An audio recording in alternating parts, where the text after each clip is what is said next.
Hello guys, welcome to Africa Gossip Arena. In exile. I live in Atlanta, Georgia, and we have been in many publications alongside with the Biafran movement lately. Of course, we operate from the United States. We thought we get a lot of help as a base in the United States. We are represented by the law firm of the Moran Global Enterprise in Washington, D.C. The same office also represents the Biafran government in exile. So we are very close partner to work on the common cause. So the Biafran people are fighting for their freedom, for their independence from the Nigerian government. And the Eritrean people looking at freedom for their people from a very authoritarian regime of Eritrea. So we have a common cause to fight alongside each other. We are doing a marvelous job in Washington, D.C., thanks to our respectful lobbying firm. And right here, I'd like to recognize, if you may stand, Elias Gerasleos.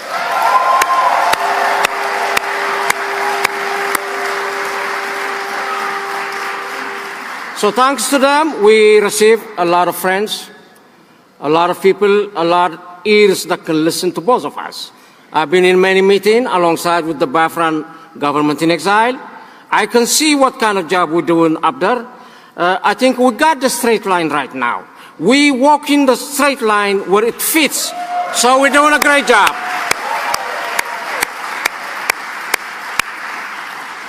If I must correlate, what do we have in common? The Biafrans and the Eritreans both are under a very repressive and cruel and ruthless governments. Of course, Biafrans won their independence from Nigeria, and as I said, we won our freedom. For 30 years, 33 years, of course, with no election, with no constitution, the gross violation of human rights, and we are known as the North Korea of Africa. Figure it out what it means. We are under a very brutal administration. Biafra had its independence 1967 through 1970. It was short-lived, thanks but not thanks to the Nigerian government that betrayed the trust of the Biafran people. And because of that, a very brutal civil war has been incited, and it did not have a good ending. The Biafran people and the Eritrean people, Eritrea gained from Ethiopia after 31 years war, and many lives has been lost on both sides. At birth of our armed struggle, we were called all sorts of names, including we were terrorists. But we were not terrorists. We were freedom fighters. And at this juncture, I see similarities. That they're going to name or tag a name on the freedom fighters of the Biafrans as terrorists. They are not terrorists. They are freedom fighters. As we know, yes, freedom is not free. It requires for us to pay a price.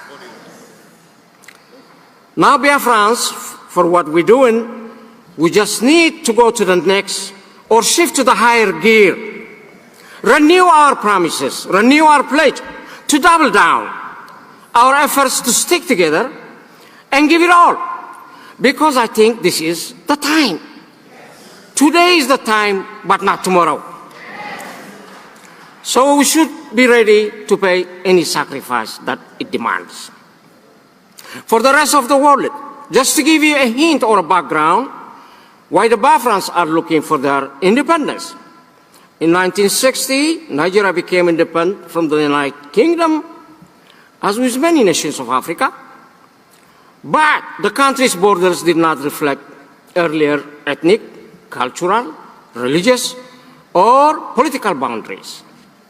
Thus, the country's northern region, which has Muslims majority, primarily comprised of the indigenous Sokoto Caliphate territory, the southern population is predominantly Christian, and many consists of the territory of the indigenous Yoruba and Igbo states in the west and east. Following independence, Nigeria was demarcated primarily along ethnic lines, which are the Hausa, the Fulani, the Yoruba, and the Igbo majority in the east. In that time, of course, there was ethnic tensions which simmered in Nigeria during the discussion of the independence. And it led to several ethnic and religious riots. Biafra was partially recognized, actually was fully recognized in that 1967 and 1970. And we had some good friends. That was like Gabon, Haiti, Ivory Coast, Tanzania, and Zambia. These are officially recognized the Biafra nation.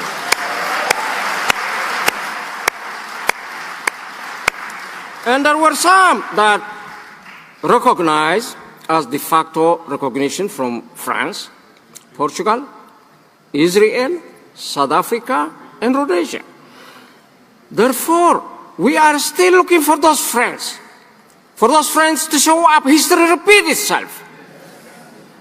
So, as we do our fight, we should always remember who our friends are and who our enemies are.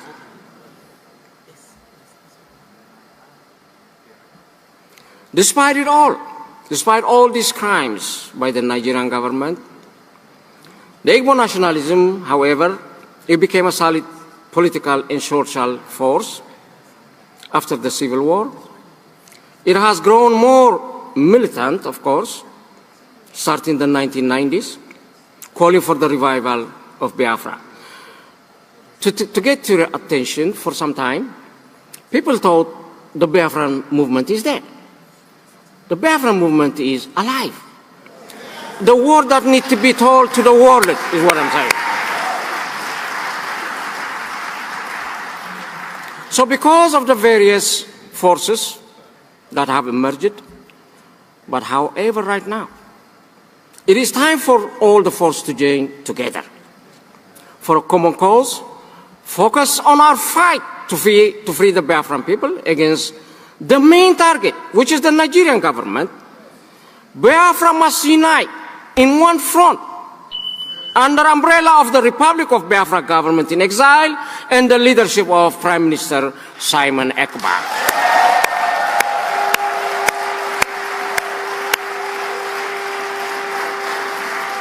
Yeah. What happened during this convention? Ooh, I smell some rotten eggs. Do I sense some suspicion? Prime Minister Simon is in prison? Why now? Could someone have a motive to sabotage the convention, which is a very important convention to restore the Declaration of Independence? But they were not able to stop us. We're still running and moving.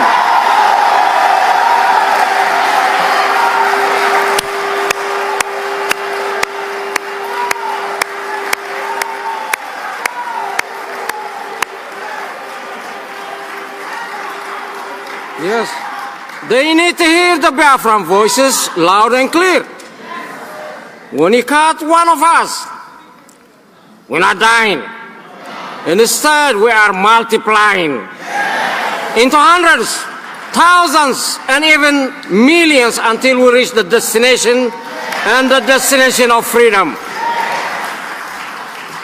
This is a freedom fight not about if, but about when. Biafra deserves to be free. And it will be free no matter the cost it demands. The Biafrans have faced so many arrests, torture, disappearances, calculated repression, and even death by the Nigerian government. If that is the sacrifice is what is needed, Biafrans are ready to pay more life for the future free and democratic Republic of Biafra and for the freedom of their kids. In the journey for independence or freedom, of course, you will face many obstacles and challenges. You will cross through so many fences, but you must endure and work together as a united front against your sole enemy, the Nigerian government, in order to achieve your goal and avoid targeting at each other. Remember what all repressors have in common: divide and rule. No matter what they do, we must unite in order to defeat them. We must organize and galvanize our Biafran community, whenever they might be, to support the movement for the freedom and the free Republic of Biafra for the benefit of all Biafrans. I think Biafrans are living under what I call a forced marriage by the Nigerian government. Anytime you have a forced marriage, it's not sustainable. It cannot live happily, in peace and tranquility. The forced marriage reached a point of no return. Biafra do not wish ill of the Nigerian people, but they are demanding a divorce today, not tomorrow. If possible, Biafrans desire for their independence at a minimum cost, for the sake of the Biafran people and for the sake of the Nigerian people. If it was able to achieve the freedom through peaceful negotiations, settlements, dialogue, mediation, in that case, Biafra is ready to engage, while realizing there is no such words as peace that exists in the vocabulary of the Nigerian government. So Biafrans are simply asking to be free in order to decide their future.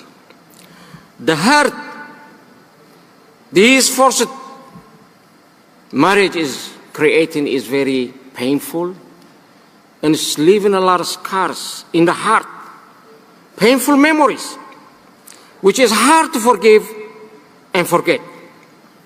Biafran hearts are bleeding. They want the divorce, the marriage to end today, not even tomorrow.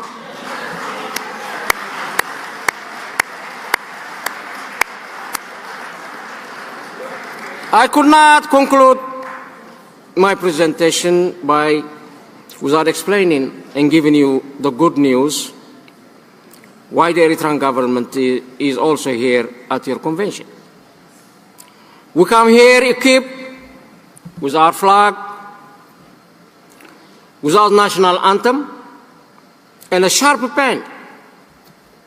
I am ready today to recognize the independence of Biafran government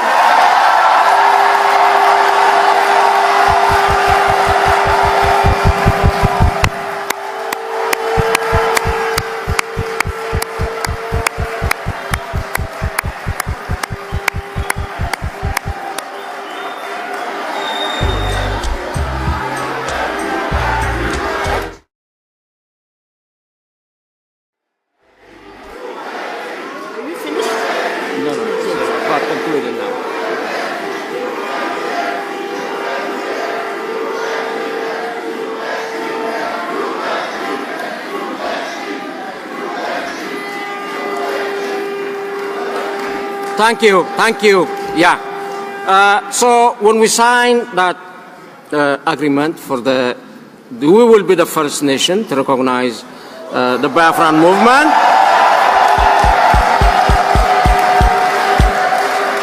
And we ask other friends, other nations to follow suit. This should encourage for the rest to come, support the Biafran nation as the one before. There is nothing to stop them For God's sake, 80 million population under repression, it is unheard of. So other nations should come and follow suit to support this movement of the Biafran people. We're going to do that. We're going to do that with a stroke of a pen, not a machine gun. So the enemies learn. You can do it peacefully. You can let Biafra free. So what can that accomplish? This even recognition and the Declaration of Independence. The sky is the limit now. The sky is the limit to go. It is waiting some work from us. With a little bit of diplomacy, yes, we can ask nations, yes, even go to as far as to the United Nations to seek representation, come to the list as a observer nation, the same they do to the Palestinian nation. So we got a way to go, but it is doable. From here, nobody can stop you. As I finish my speech, I see some glimpse of light at the end of the tunnel. I think it is a light of hope. It must be a light of justice. It is a light of freedom. It is a light of peace. It is a light of love. It is a light of togetherness. It is a light of prosperity. It is a light of happiness. A light of Biafrans going home. And above all, I believe this is a light of an independent Biafran nation. God bless the Republic of Biafra. God bless the nation of Eritrea. Thank you all.